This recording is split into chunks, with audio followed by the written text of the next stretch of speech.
Don't try it during the time. Yeah, you could. Yeah. Too much. Set it up in the mirror. Okay, for it. Okay. This week's mitzvah I want to start is skip ahead a little bit. The next mitzvah that we're up to is mitzvah Kiddush HaChodesh. I don't know how that would go over, and anyway, it's still a few parshas away for Kiddush HaChodesh. But I figure in these week's parshas, there's a lot of talk about mitzvahs Kibud Av V'am. We'll maybe get to some of it where it comes up, but so I figured it's a nice idea, Geschmack mitzvah.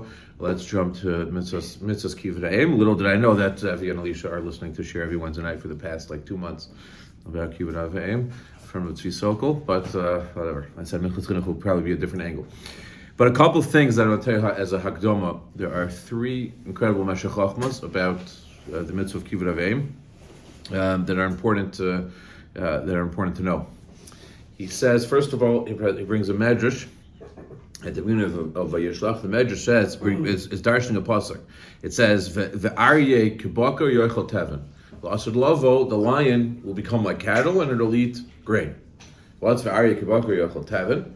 So it says the medrash Aryeh it's not Moshe Aryeh. It's Aryeh Yehuda. It's Yehuda Aryeh. And Kibakar, so that's Yehuda. Kibakar, he will become like the Bakar who's Yosef. As Yosef is B'char Shiur Haderlo. So the Aryeh, Yehuda will become like Yosef. Yochel Teven will eat Teven. What's Teven is Esav. That's Nimshal Teven. So it says the Meshech Chochma, what it means is like this. The Bnei Rachel, we know that Ein Esav only falls in the Zar of Bnei, if it's the chus of the children of Rachel. Why? Because the children of Rachel are the ones who don't have the pagam of Kibud Av V'am that the other Shvatim have. The other Shvatim sold Yosef. Yosef wasn't obviously not involved in his own Bechira, and Binyamin wasn't there. So Bnei Rachel don't have that pagam. The secret to counteract, how do you counteract Esav, is by beating him in his own game. What's his own game? What's Esav's game? It's Kibud Av V'am. So if you want to defeat Esav, finally, you want to know what the secret is defeating Esav, is B'Mekayim Mitzvahs Kibud Av V'am. That's what the medrash means. Aryeh, Yehuda become Kibakar when the rest of Klal Yisrael takes on the mitzvah of Kibud Av V'am the same way Yosef and Binyamin had it, and the same way Esav had it. Then Yochel Teven, then even Yehuda will be able to destroy Esav, and that's the secret to the Gula Hasidah is Zrizus in the mitzvah of Kibud Av V'am. That's the first Meshech Chochma. Second Meshech Chochma says about Binyamin, it says a very powerful thing. That he says, really, here he gets even more specific, because he says, really, Yosef was not Mekayim Mitzvahs Kibud Av V'am as much as Binyamin. He says, Yosef could have sent a message to Yaakov for a while about what had happened. Chazal talk about it. He had chinuch cheshbonos. Mepharshim talk about it. Chinuch cheshbonos. Why he didn't do that. He had to see something through and did not send the message to Yaakov. But he, either deliberately or with intent, caused pain to Yaakov for more years than he could have. So there was something lacking in his Kibud Av V'am.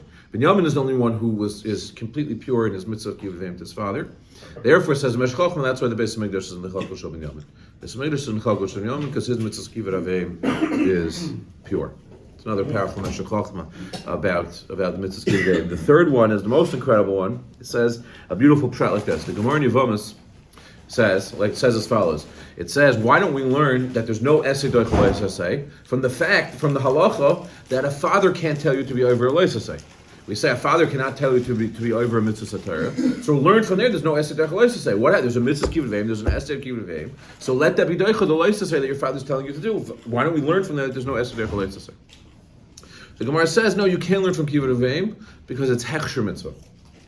The Gemara says this about 2 things: Binyan Beis Hamikdash and Kibud Av V'am, that they're hechsher mitzvah.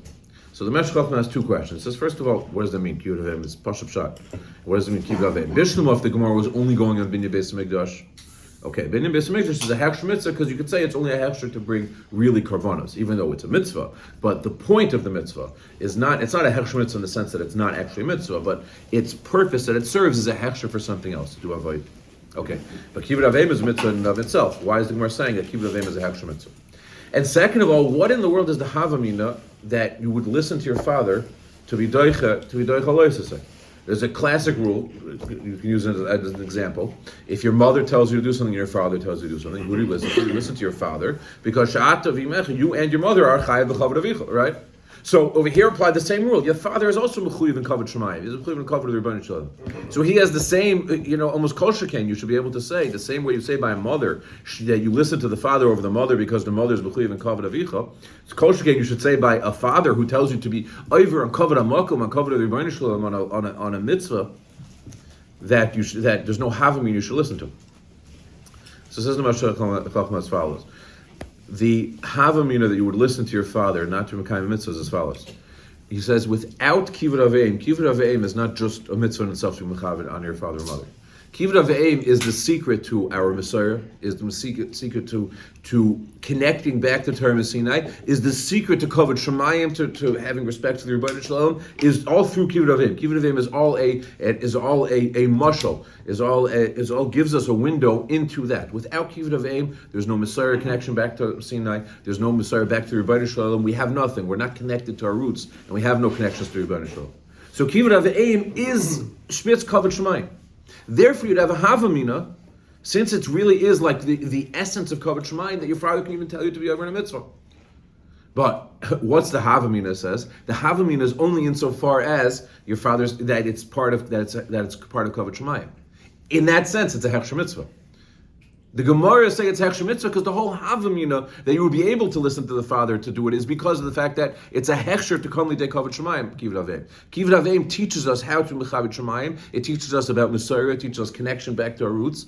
Therefore, you'd have a havamina, but insofar as it's a havamina, it's takoli hechsher mitzvah. It's not the mitzvah itself; it's just to bring us to something else. And therefore, the Gemara is saying you don't learn from there that essay is not terchalesesay because it's only a hechsher mitzvah. That's the Meshech Chochmah's window. It's number one. It's the secret to the Geula Hasidah. Number two, it's the secret to the Beis Hamikdash being built in the Chelko Shab and Yomin.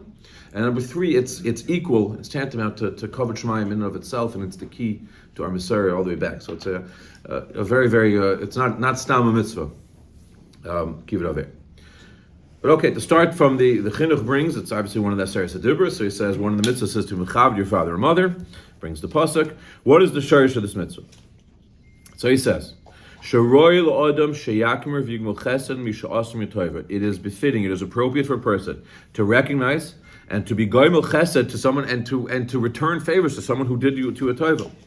Novel. Don't be someone who's living in like novel is like we literally translate as disgusting, but it's not really what it is. It's someone who's living in like a certain non-realistic world. Umenakir, someone who's just he's not. Menakir is the opposite of akara. He's not recognizing what's going on around him.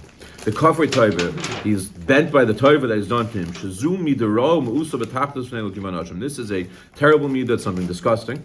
This person should understand your father and your mother are the siva that you bring in the world. He's bavarning that regardless of what's happened since then, it's being here. It's befitting that you should give them all covered for that purpose, that without them you would have no existence. They're the ones who facilitated you being here. And Gam Yagibo Kamigis Bekatnu. So they also, in most cases, were very busy with being Megeya and working hard while you were young. When you bar kaveya this midah, the importance of the midah of Kibud Av V'am, then you'll also come lidei the akara of the Rebbeinu Shalom. This is along the lines of what the Shalom is saying. That's a hechsher mitzvah to come really to akara of that Tov of the Rebbeinu Shalom. So who sibas of a sibas kol avos of Adam Rishon? That's the siba and the sibas. It's all the way back to Adam Rishon. Again, this is the idea that it creates connection with Sarah back. Okay, that the Rebbeinu Shalom is the reason why everyone is around. He's the one who brought you out in the world. And so Kol Shekain, if you do Kibud Av V'am, if you show a Karstov to them, Kol Shekain, you'll be Baladei Karstov over the Rebbeinu Shalom. That's the shirish of the mitzvah. Okay, then he goes through where the different dinim are and where to look at Shas. One interesting thing that the chinuch, we're still in the chinuch, we haven't gotten to the Minchas chinuch says, but he says, one controversial thing he says at the end, it says, if Bezin has the ability, they will be kaifa on mitzvahs kivud. Bezin is always able to be kaifa on anyone who wants to be levatal mitzvahs esek. Now the reason why I say this is controversial is because this is keneged l'chayr mefurish Gemara. The Gemara in Chulin and Daf Kuf Yud says that a Maisa with Rav Chisda and Rav Mori, I think it was, that Rav Chisda was somebody was not being Mekayim Kibud Av V'am, and Rav Chisda was trying to force him, like the din of Kaifin on Mitzvah's essay. And Umar said, what do you mean? It says in the Brisa, Kol Mitzvah Shematan Schar B'tzida. If the Torah says the Matan Schar, the mitzvah, so then the way we understand it, that the Torah is telling you this is the reward for the mitzvah, and like it's kind of a way of telling Bezdin to back off. Here we're gonna explain to you what the einish is, what if the Torah specifically speaks out, not just that there's a general klal of what the einish is, but specifically speaks out on the mitzvah, certain matan schar, then it's telling Bezdin basically to back off. And therefore the Gemara says, Kibud Av V'am says matan schar mitzvah, it says arichos yamim by Kibud Av V'am. Therefore you should not force him. Adkan. What exactly? Adkan divrei Gemara. What makina such state to nafshos is what the Gemara says. No, but what exactly are To do the mitzvah, to do whatever is being done, to do whatever was required of the mitzvah of Kibud Av V'am. Whatever would be Mekayim, whatever would be nichol in the mitzvah of Kibud Av V'am. Anything that's Kibud Av V'am. That would be included in it. Okay, so the problem is the chinuch is connected to the Gemara. Specifically going on that story, I don't remember. He wasn't doing something. It wasn't like cost of a funeral. What? That wasn't the story where it was paying for the funeral. Was that the story? Okay. So that's a shayla in the chinuch. Now there is a Taz in Shulchan Aruch who points out as follows, that l'chara this Gemara anyway is connected to Yerushalmi. That Yerushalmi seems to say that even on cases where there is a mitzvah, matan schar b'tzida, afal pikein, and Bezdin is allowed to force. They don't have to force, but they're allowed to force. That's what Yerushalmi says. So if they were allowed to force, what's the Mari telling Rav Chisda? Why leave him alone? All right? He's asking. He was he's just allowed to force. So he says, okay, the Taz says, yeah, you're allowed to force, but maybe you're only supposed to force a little. You're not supposed to force so much. You're not supposed to be makasar chetei nafshay. If Chisda was maybe going too far with it, but the point is that what comes out from the Taz is that there is to a certain extent, number one, Bezdin is allowed to force, and they're allowed to do it to a certain extent. So that the Mishnah Melech already points out that could be pshat in the chinuch, that maybe the chinuch meant kaifin so just to the darga the Taz is talking about. However, the Mishnah Melech himself leaves off the Tzarachian because he says the lashon of the chinuch is k'mod b'chol mitzvah essay. You force him just like any mitzvah essay, makazar chetei nafshay, and that actually does in one way make sense.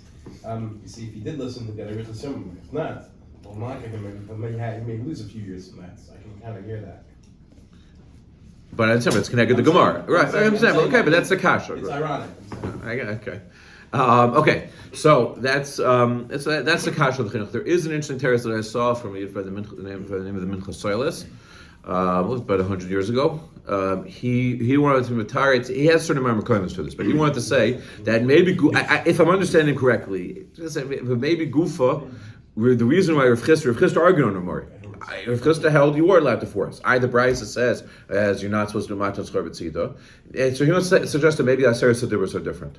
That the Aseres Hadibros has different sources of a similar type of idea. That the Aseres Hadibros are so basic that Bezdin can't let it go, even if there's matan schar b'tzida, they have to take control over it, and therefore maybe for Kibud Av V'am, chinuch held that was Gufa Rav Chisda was tiny. So even though there's a Brisa that says mitzvah matan schar b'tzida not kaifa, this is the give by tzedakah. It's a big shmuz. Do you force someone to give tzedakah if they're not giving properly? But b'negei Kibud Av V'am, the chinuch maybe saying that he held that the Rav Chisda Gufa was chelik on Ramari, and if Chisda held you could force, and there's a klal of kol mitzvah matan schar b'tzida, maybe the Aseres Hadibros are different. Okay, now let's get into the Minchas chinuch. So the first shmuz that Minchas chinuch brings is from a Gemara in Ksuvas. The Gemara in Ksuvas says Rabbi was on his deathbed, close to the end of his life, called in his children, and the tzavo he gave them was to basically be mechabed their stepmother, who was still going to be around. He wanted to treat them properly. He told them gave them a tzava on how to treat her. For the Gemara, what do you mean? The stepmother is mechuyev midaraisa. The Gemara darshans, and that we darshan both a stepmother and a stepfather. You are mechuyev midaraisa for the Gemara, and the Gemara says you're also mechuyev as achicha agadol. Also, your older brother you're mechuyev in. Both these things the Gemara seems to say are mechuyev midaraisa. The Gemara answers, no, a stepmother and a stepfather is only when the father is alive. Once the father or the mother, the biological father or mother, are no longer alive, then there is no chiyuv on the stepmother or the stepfather. So Minchas says, and the in what we said before about the chiyuv being chav the mother, is that the mitzvah is coming from that? no, that's talking about a biological mother. Here we're talking about a stepmother. No, that's already used here for the stepmother, that the mitzvah is only coming from the father when the father is That's alive. not the same. I'm not sure exactly what you mean. We'll get into a similar discussion that might help, but it's not the same thing here. That's as far that you have a separate chiyuv on your mother, a separate chiyuv on your father, but since your mother is also chiyuv and chiyuv to your father, you defer to the father. This is just saying that the whole thing comes through. That's at least one understanding of the Gemara. You're understanding the Gemara the way. That's not. You're also jumping to a certain understanding. But the Gemara says la halacha. You're only b'chayim, not lachamisa, and that's why Rabbi had to give them a tzavah. Now the Minchas is interesting. He points out that it's mashma. The Gemara says that even midrabanan, there's no mitzvah. And taka there are rishonim that the Shittim Ketzes brings who say that midrabanan, even after the father's no longer alive, you have to b'chayim the stepmother and the stepfather. Right? Why is the Minchas saying it's mashma in the Gemara now like that? Because why did Rebbe have to, if there was a chiyuv midrabanan, why did Rebbe have to be mitzvah his children?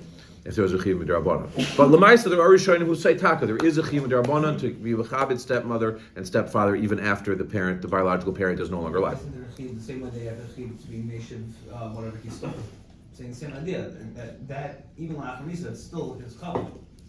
You want to know why it's true? No, yeah. The Gemara says it's not. You want to know the Svar why? We'll get to the Svar why in a second.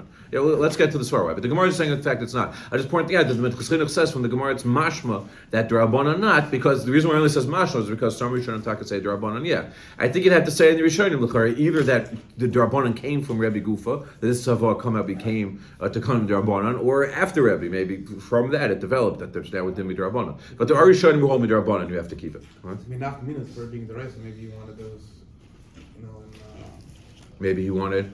you want it to be done on the restic level. So he wanted to make it a tzava, meaning that now they have to be Mekan Kibud Av V'am, because assume that they have to be Mekan tzava midiraisa. So that's not so pasha, you know, the whole tzava thing. And the Kveger, you know, you guys know, yeah. That's a big need about tzava lachamisa. It's not so simple.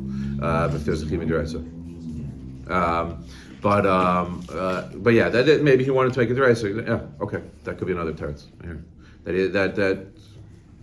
So I was saying that maybe Rebbe and economy there's a chiyuv midrabanan stam, but Rebbe wanted to be deraisa on them. So in order to, Rebbe gave them a direct tzavah to listen to him lachar misa, and he's making an assumption that when your father gives you a tzavah to do this, to treat someone else. Let's say it wasn't a stepmother. Let's say your father tells you treat so and so with respect after I'm gone. Is there a chiyuv midraisa to listen to?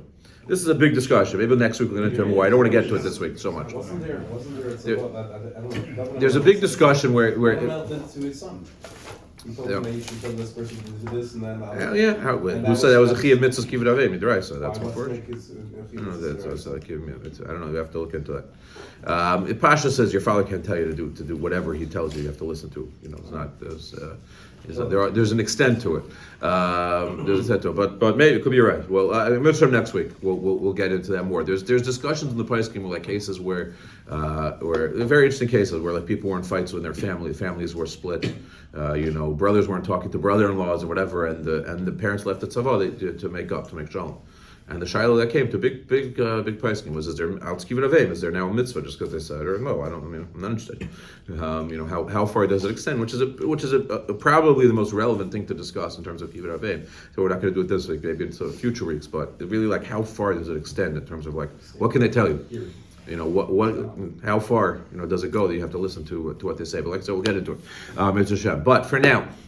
The Minchas is assuming there's no mitzvah on it. But either way, the Gemara is saying there's no mitzvah deraisa. So why not?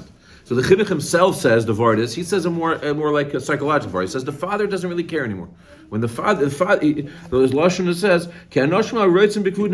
the Pasha says they want you to be mechaber them when they're alive. Once they're gone, they know the relationship is over. They don't, and not that they want you to be mavaz them or anything like that. But it's covered. Covered for a father and mother is a big deal. They expect it when they're married and the stepmother is part of the family. They expect you to mechaber them. Once they're gone, it's broken now. The relationship. So they don't. The assumption is they don't expect it, and therefore it's a gila in the das that the Torah is telling you, that the Gemara is telling you, that it's only b'chayehem that they don't need it. There's a couple other sources mentioned. Rabbi Kveger and it deals with this actually in that tshuva that I just mentioned. Rabbi Kveger asked this kasha. He says, Kibud Av V'am is mechuyev yafilu lachamisa. That's a mefurish halacha. They have to mechabed your father even lachamisa. So why is this Gemara saying that when it comes to stepfather or stepmother not?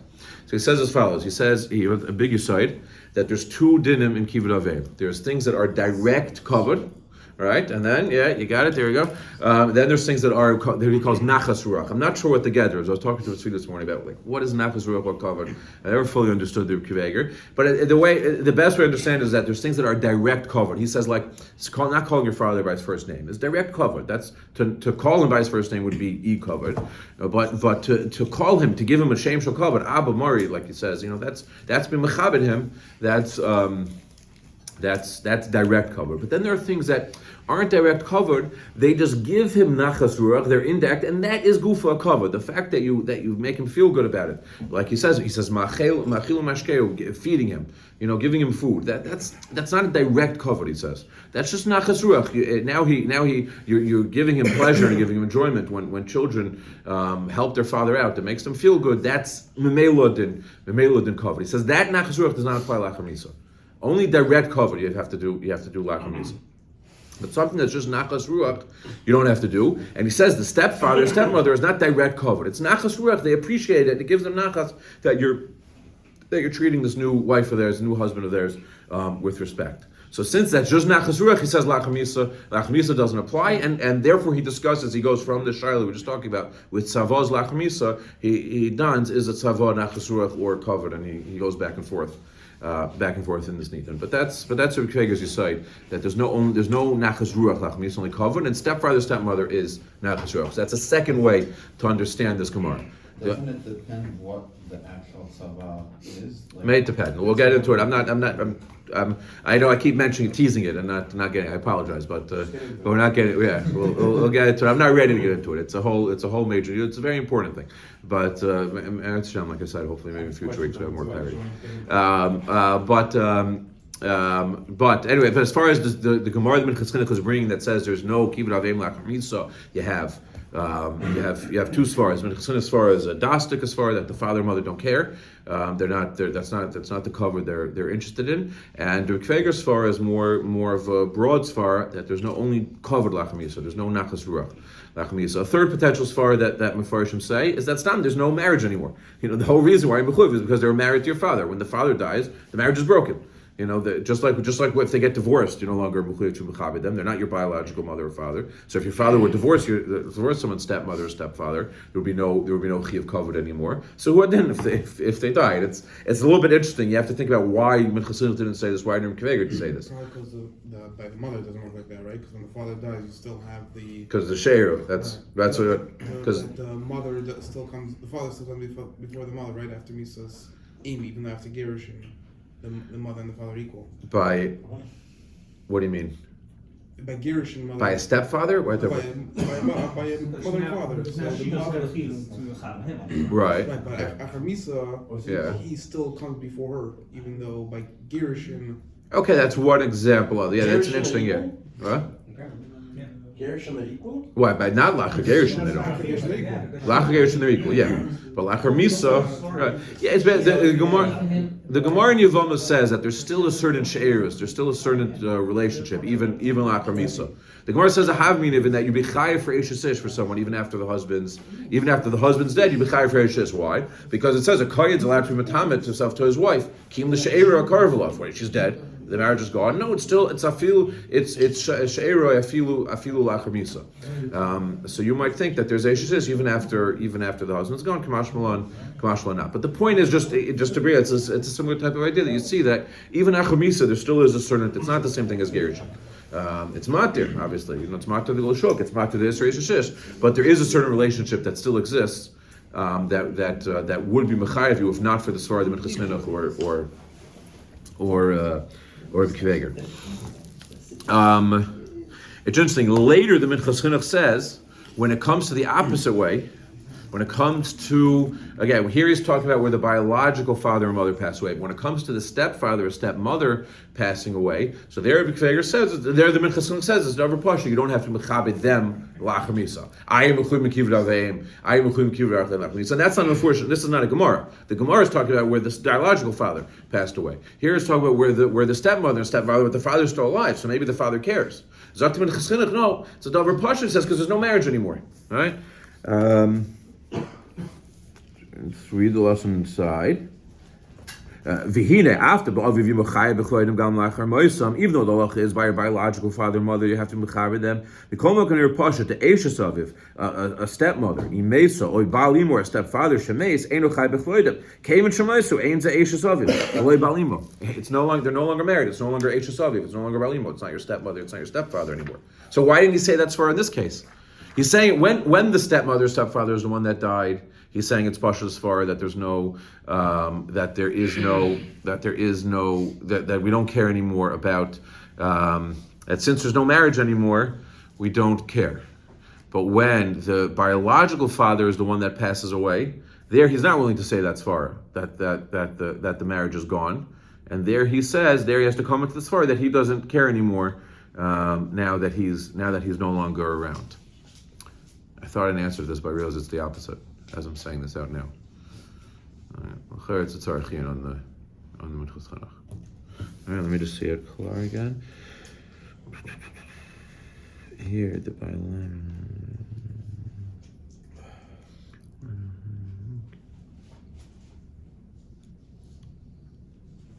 Yeah. Well, it's a tzarachin, but it's kind of why in one case I don't have an answer. Why would he in one case, by the case where the stepmother or stepfather are dying, there he's willing to say the marriage is over, it's pasha, there's no chiyuv anymore.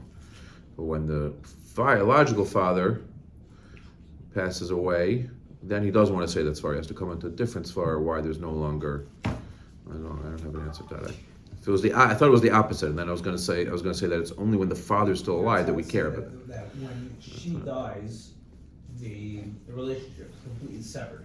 But when he dies, the relationship remains out the way it ends. Maybe you could say that there are some shittas that I think may go that way, but that's not. But here he's saying both. When Chassidus saying he's saying it clearly both ways.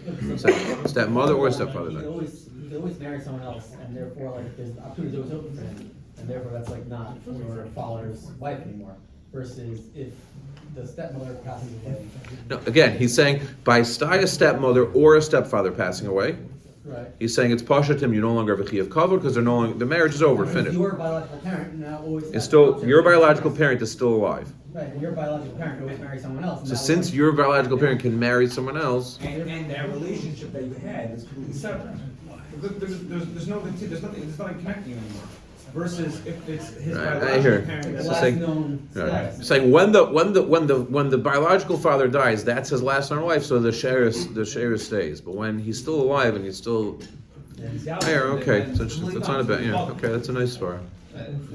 Right. It's supposed to be very interesting that people that have more than one wife.